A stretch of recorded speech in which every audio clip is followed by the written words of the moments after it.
Американците гласаат, Трампови твитаат. Една од првите жалби падна ни помалку ни повеќе против Трамп јуниор.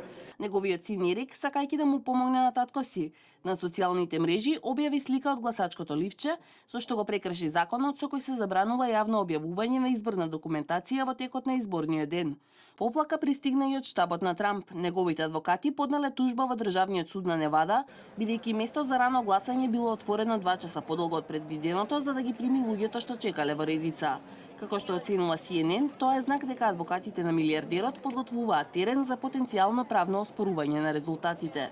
Во САД нема ден на предизборен молк, а на големо се лобира дури и за време на самото гласање.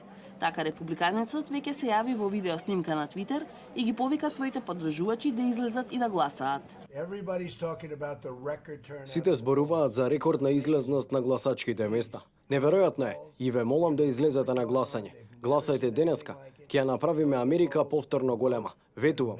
Републиканецот кој веќе го даде својот глас за себе на Менхетен, на гласачкото место беше дочекан со измешани чувства и исвиркан. Беше малку хаотично, најблаго кажано. Бев овде кога дојде и не бев сигурен што да очекувам. Го исвиркаа. И додека се знае дека Трамп и Клинтон гласаа за себе си, поранешниот председател Бил Клинтон за супругата, не е јасно чие име го заокружила Меланија Трамп.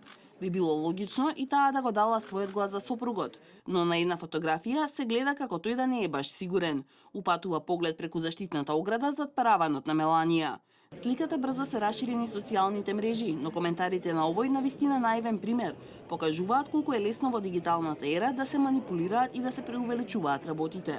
По повеќе неделни обвинувања за наместени избори на гласачките места досега беа забележени само рутински проблеми, како долги редици и застои поради расипани компјутери.